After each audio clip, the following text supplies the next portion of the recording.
Cinema public का level ऊपर उठा सकता है। 1970s तक आते आते इंडियन सिनेमा ने ऐसी कई ट्रेडिशन को डेवलप कर लिया था जो आने वाले जनरेशन को डिफाइन करने वाली थी। पौराणिक ग्रंथों, emotional melodrama, poetic realism, musical story telling और स्टार ड्रिवन परफॉर्मेंस, बस अब बाकी था तो इन सारी ट्रेडिशन को मिलाकर एक सिंगल पॉपुलर फॉर्म में डालना, और वो फॉर्म लेकर आई मसाला फिल्म। ये है व्हाट इज इंडियन सिनेमा का पार्ट 2। मसाला सिनेमा शायद इंडियन सिनेमा का सबसे ज्यादा पहचानने जाने वाला जेनर है। 1970s में स्क्रीन राइटर सलीम खान और जावेद अख्तर, जिन्हें हम प्रोफेशनली सलीम जावेद के नाम से जानते हैं, उनके काम से ये स्टाइल एकदम सॉलिड होकर उभरा। हालांकि हर इंडियन फिल्म इस कैटेगरी में नहीं आती, लेकिन देश की कई सबसे इन्फ्लुएंशियल फिल्मों में से इस जेनर फ्यूजन की आत्मा बसती है। मसाला शब्द का सीधा मतलब है मिक्स, और masala film action, romance, melodrama, comedy, mystery और म्यूजिकल स्पेक्टिकल के एलिमेंट्स को एक ही स्टोरी एक्सपीरियंस में मिक्स कर देती है। इसी ट्रेडिशन ने ब्लॉकबस्टर फिल्मों की एक शानदार लाइन लगा दी, जैसे जंजीर, यादों की बारात, दीवार, डॉन, त्रिशूल, काला पत्थर और बाद में मिस्टर इंडिया। जब ये जेनर शुरू हुआ था तब मसाला सिनेमा के अंदर एक बहुत स्ट्रॉन्ग एंटी एस्टेब्लिशमेंट अंडरकरेंट था, यानी सिस्टम के खिलाफ एक आवाज थी। विजय, आज तुम्हारे नए काम का पहला दिन है, ये लो रखो। मैं आज भी फेंके हुए पैसे नहीं उठाता।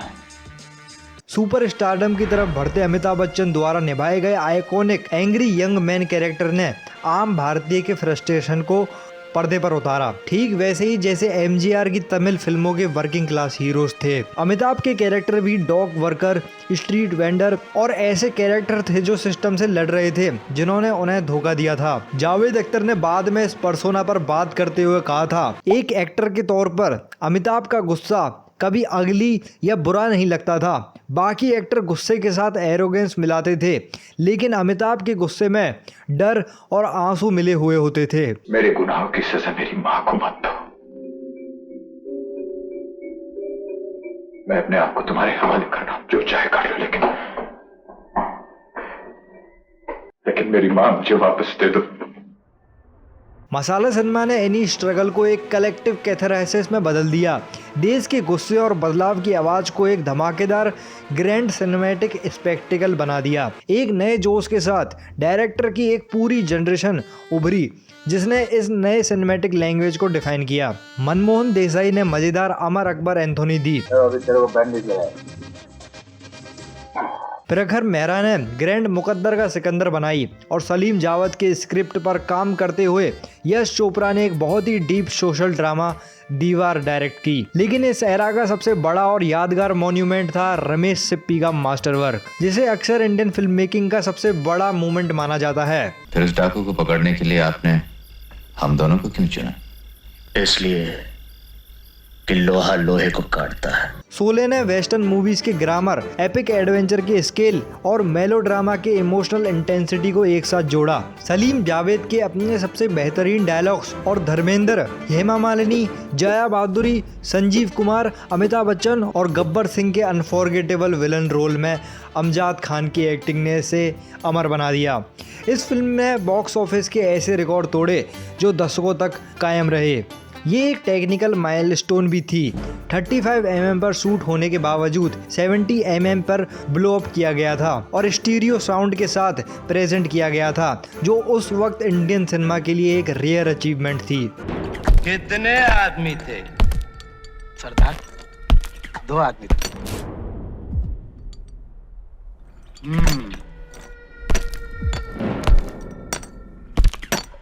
2 आदमी।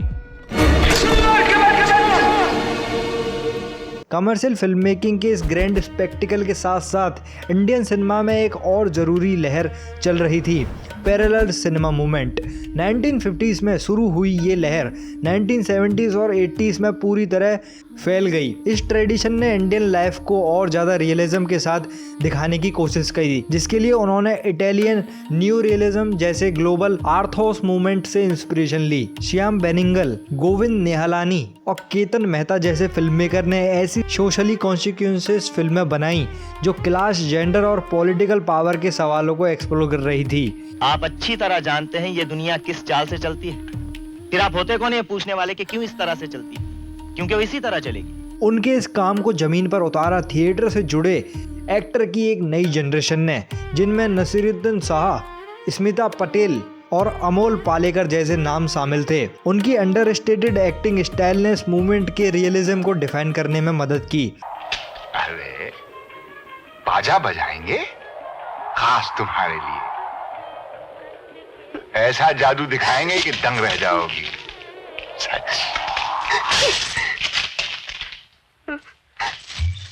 इस तरह 1980s तक आते आते इंडियन सिनेमा दो पैरेलल ट्रैक्स पर आगे बढ़ चुका था। एक तरफ मैक्सिमलिस्ट और स्पेक्टुलर, तो दूसरी तरफ रियलिस्ट और इंट्रोस्पेक्टिव।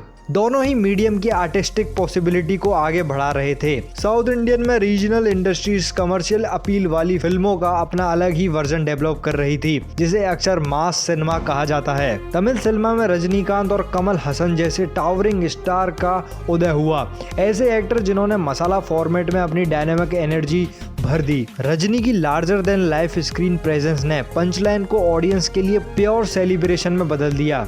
இந்த பாஷா மேல நம்பிக்கை இருந்தா என் கூட வாங்க, நான் காப்பாத்துறேன், ஆண்டவன் காப்பாத்துவான், எல்லாருக்கும் தெரியும்ல இந்த பாஷா ஒரு தடவை சொன்னா 100 தடவை சொன்ன மாதிரி।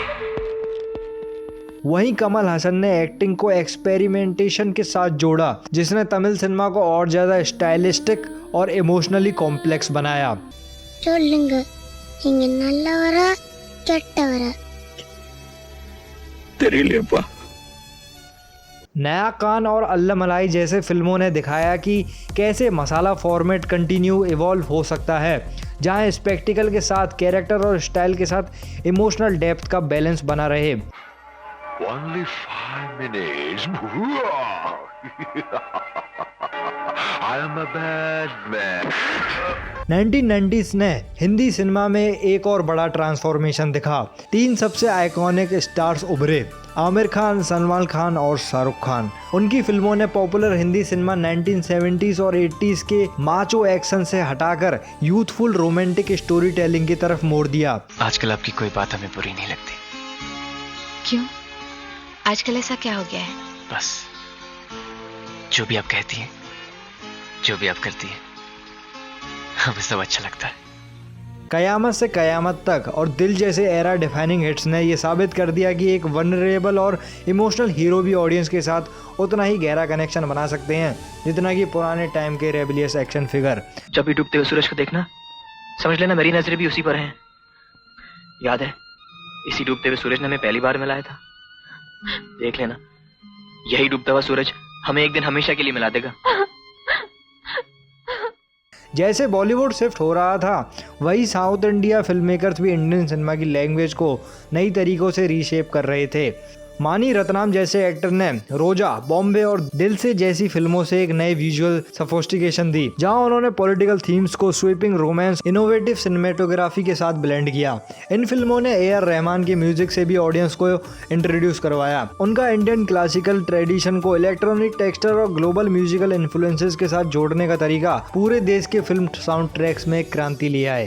दिल है छोटा सा, छोटी सी आशा, मस्ती भरे मन की भोली सी आशा। चल छैया छैया छैया छैया, चल छैया छैया छैया छैया, चल छैया छैया छैया छैया, चल छैया छैया छैया छैया। उसी वक्त regional stars larger than life commercial spectacles के साथ ऑडियंस पर अपना राज बरकरार रखे हुए थे।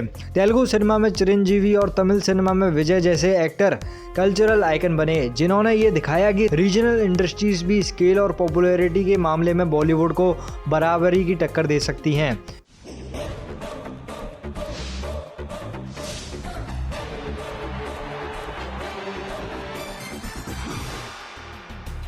नई सदी की शुरुआत में इंडियन सिनेमा अब सिर्फ एक कल्चरल सेंटर तक सीमित नहीं रहा था। मुंबई से चेन्नई, हैदराबाद तक फिल्म मेकर्स लोकल ट्रेडिशन और तेजी से ग्लोबल हो रही इंडियन ऑडियंस दोनों से एक साथ बात कर रहे थे। खासकर दिलवाले दुल्हनिया ले जाएंगे ने इंडियन सिनेमा में एक नया ट्रेंड शुरू किया, NRI फिल्म। ये फिल्में नॉन रेजिडेंट इंडियन प्रोटैगनिस्ट पर फोकस थीं और अक्सर विदेश में सेट होती थी। इन फिल्मों ने तेजी से बढ़ते इंडियन ऑडियंस से सीधा कनेक्ट किया। इनमें ऐसे कैरेक्टर दिखाए गए जो यूरोप, अमेरिका या कहीं और रहते थे, लेकिन फिर भी अपनी इंडियन कल्चर आइडेंटिटी से डीपली जुड़े हुए थे। हमें यहाँ से भागना ही होगा राज, हमें यहाँ से भागना ही होगा। नहीं सिमरन, मैं तुम्हें यहाँ से भगाकर या चुरा कर ले जाने नहीं आया हूं। भले ही मेरी पैदाइश इंग्लैंड में हुई हो, पर हूं मैं हिंदुस्तानी। मैं यहाँ तुम्हें अपनी दुल्हन बनाने के लिए आया हूं। ये थीम कभी खुशी कभी गम और कल हो ना हो जैसी फिल्मों में आगे भी जारी रहा। सारी जहां से अच्छा हिंदुस्तान हमारा, कभी मत भूलना। हाँ Mom, take a chill pill. अच्छा ठीक है, कुछ नहीं बोलूंगी। हद्दा ते अंग्रेज बन गया, जो तो पूरा बन जाए तो मैंने 10 दी। हाँ जैसे ही इंडियन सिनेमा 21st सेंचुरी में एंटर हुआ, टेक्नोलॉजी, इनोवेशन और रीजनल क्रिएटिविटी ने एक बार फिर इंडस्ट्रीज को बदलना शुरू कर दिया। फिल्म मेकर तेजी से नए visual styles, global story telling techniques और बड़े प्रोडक्शन स्केल्स के साथ एक्सपेरिमेंट्स करने लगे। हिंदी सिनेमा में फराह खान और जोआ अख्तर से लेकर साउथ में जीतू जोसेफ, लीजो जोसेफ और पीए रंजीत तक, और साथ ही आसाम में रीमा दास और मराठी सिनेमा में नागराज मंजूले जैसे डायरेक्टर ने स्पेक्टिकल रियलिज्म और सोशल स्टोरी टेलिंग की बाउंड्री को आगे बढ़ाया। ചോറ് കുക്കറിലാ വെച്ച മോളെ? ഓ, ചോറ് മാത്രം അടുപ്പിൽ വെക്കണേ. വണ്ടിക്കോ. इसी के साथ रीजनल फिल्म इंडस्ट्रीज पहले से भी ज़्यादा इन्फ्लुएंसर बन गई। कोविड-19 के पेंडेमिक के दौरान स्ट्रीमिंग प्लेटफॉर्म और सबटाइटल डिस्ट्रीब्यूशन के बढ़ने से ऑडियंस ने भाषा की सीमा तोड़कर अलग अलग लैंग्वेज की फिल्में देखना शुरू किया। वेटरन स्टार्स ने भी जनरेशन को जोड़ने का काम किया। मलयालम सिनेमा के सबसे सेलिब्रेटेड एक्टर में से एक मम्मूटी यंगर और इमर्जिंग डायरेक्टर के साथ कोलैबोरेट करके नए ऑडियंस के लिए अपनी स्क्रीन प्रेजेंस को बार बार रीइन्वेंट करते रहे। ബോംബെക്കാര ജാവോന്ന് പറയണം. जाओ। इस रीजनल स्ट्रेंथ का नतीजा था पैन इंडियन ब्लॉकबस्टर का उदय।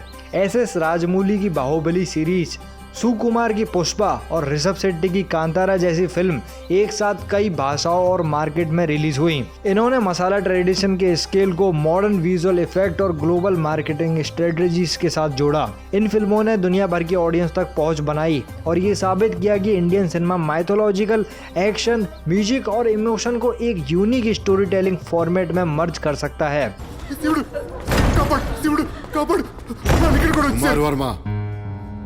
కాలం ప్రతి పిరికివాడికి ధీరుడిగా మారే ఒక అవకాశం ఇస్తుంది. ఆ క్షణం ఇది. आज इंडियन सिनेमा कोई एक सिंगल इंडस्ट्रीज नहीं है, बल्कि ये मुंबई, चेन्नई, हैदराबाद, कोची, बेंगलुरु, कोलकाता, पुणे, गुवाहाटी और उससे भी आगे फैली हुई इंटरकनेक्टेड फिल्म कल्चर्स का एक पूरा परिवार है। और जैसे जैसे इंडियन फिल्म मेकर दुनिया भर के आर्टिस्ट, ऑडियंस और टेक्नोलॉजीज के साथ कोलैबोरेट कर रहे हैं, इंडियन सिनेमा की भाषा देश की सरहदों से आगे निकल रही है। फिल्में अब सिर्फ रीजनल या पैन इंडियन नहीं रह गई हैं, वो पैन वर्ल्ड बन रही हैं। इसका एग्जाम्पल है नमस्ते, जो राइटर डायरेक्टर डीयू, रितेश और गणेश की फिल्म है। मसाला ट्रेडिशन से इंस्पिरेशन लेते हुए और मॉडर्न फिल्म मेकिंग टेक्निक्स को अपनाते हुए ये फिल्म उन सारे क्राफ्ट ट्रेडिशन को एक साथ लाती है जिन्होंने इंडियन सिनेमा को डिफाइन किया है। Vibrant colour, expressive costumes, dynamic choreography, melodious music और stylish dialogues. How much is it? All it costs you is your blood, sweat and tears. आखिर मसाला सब तो टाइटल में ही छुपा हुआ है। इस सीरीज के अगले चैप्टर के लिए बने रहिए, जहां हम उन फॉर्मल टेक्निक्स को डिकोड करेंगे जो इंडियन सिनेमा को इतना वाइब्रेंट और थ्रिलिंग बनाते हैं। जब तक के लिए चैनल को जरूर से जरूर सब्सक्राइब कर देना और बाकी मिलते हैं नेक्स्ट एपिसोड में। जब तक के लिए बाय बाय।